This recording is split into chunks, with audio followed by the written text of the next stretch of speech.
Right, final thoughts and prediction video. Let me start by saying that I'm having one or two issues uploading longer videos at present, so I'm trying to keep them to around the 10-minute mark. So because of that, if this one drones on a bit, it may come in two videos. I might do part 1 being Monaco, part 2 being Germany. So this one will certainly cover the Monaco card, and I'm going to talk about two fights. Obviously a headline between Martin Murray and Golovkin, as well as Hughie Fury versus Rudenko. Now, I've done slightly more detailed videos on both of these fights, how I see them breaking down, but this I'll just talk for a few minutes, brief breakdown, brief prediction. And I'm going to start with Hughie Fury Rudenko. This is a fight that really interests me. I'm a huge fan of Hughie Fury. He's got a massive frame, and I believe when you've got a fighter with that big a frame, it takes them quite a while to grow into it. You know, I don't know how old Hughie Fury is. I believe he may be 19, if not 19, and probably 20 years old.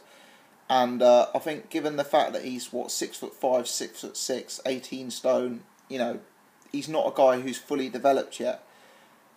I may not look like it from my position behind a webcam here, but I'm actually 6'4" myself, and I can tell you that as a taller guy, it does take slightly longer to develop sort of man strength and that kind of thing. And I think the fact that he's 19 and 20, you know, there's huge scope for progression. I think the other thing with regard to Hughie is, if we're to believe his father, Peter Fury, and trainer, and I think there's every reason to believe Peter Fury. He seems to play the game of boxing with a very straight bat. Hughie's been suffering with some sort of intolerance to various protein types, and as a result has been, you know, really performing under par. So if we factor in the fact that he's getting a bit older, a bit stronger, combined with the fact that this intolerance seems to have been draining his strength and draining his stamina, there's every reason to believe we could have a much improved Hughie Fury come Saturday night.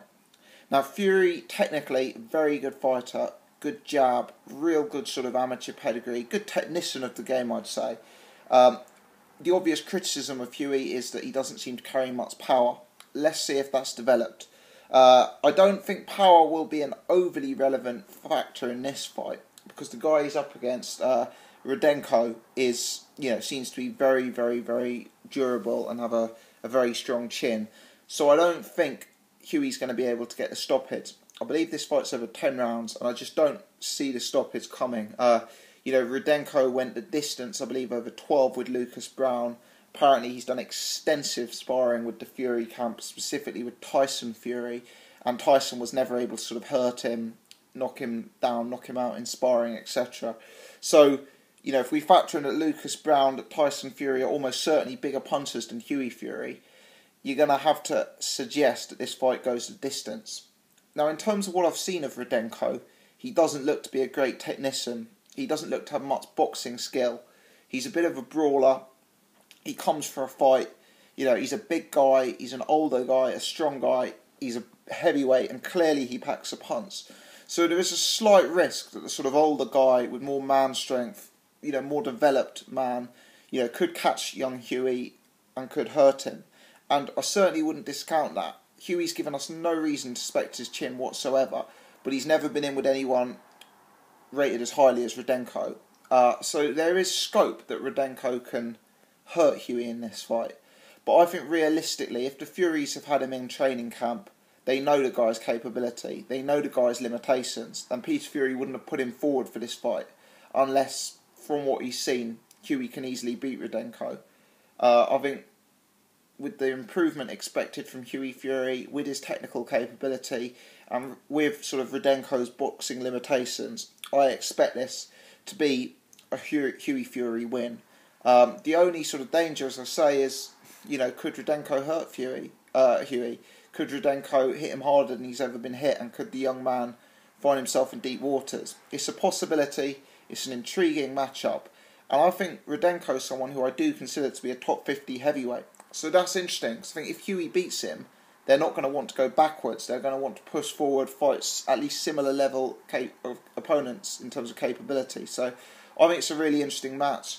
I hope Hughie gets the business done, and I think it'll be fascinating to watch.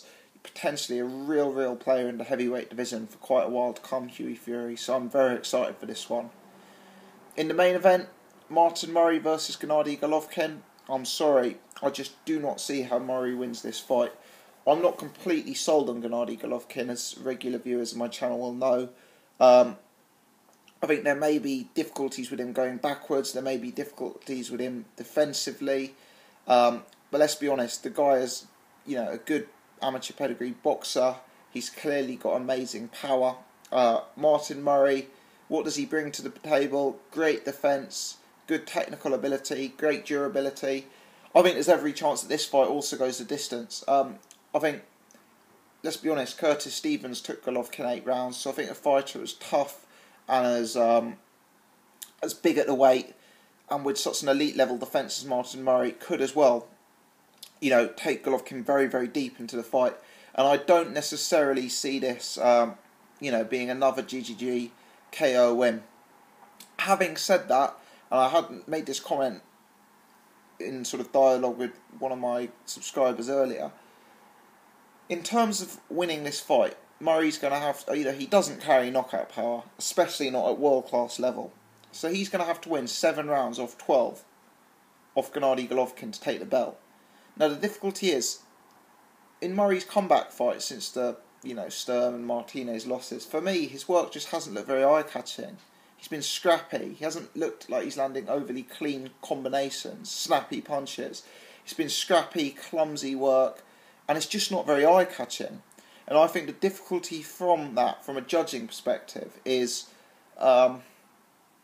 Golovkin is so aggressive, he's so come forward, his punches are so dynamic, they look hard, they look fast, he throws combinations. Gennady Golovkin is a very eye-catching fighter, very visually entertaining, and I think that's where the difficulty could lie for Murray. I think Murray's got the defence and the durability to see out the distance. Golovkin is a huge puncher, but at the end of the day, he is just a man. His punching may be an extra 5%, 10%, 15% heavier than something Murray's experienced before. But this guy, I don't buy into the fact that he hits twice as hard as any other elite level middleweight. So, we shall see. I think this one goes the distance. I think Murray performs with credit, but I just don't see him having the offense to win rounds against Gennady Golovkin. His work just isn't eye-catching enough. I think also Murray, back foot boxing, is that really the way to beat Golovkin? For me, you need to rough him up on the inside, or you need to have immense one-punch knockout power.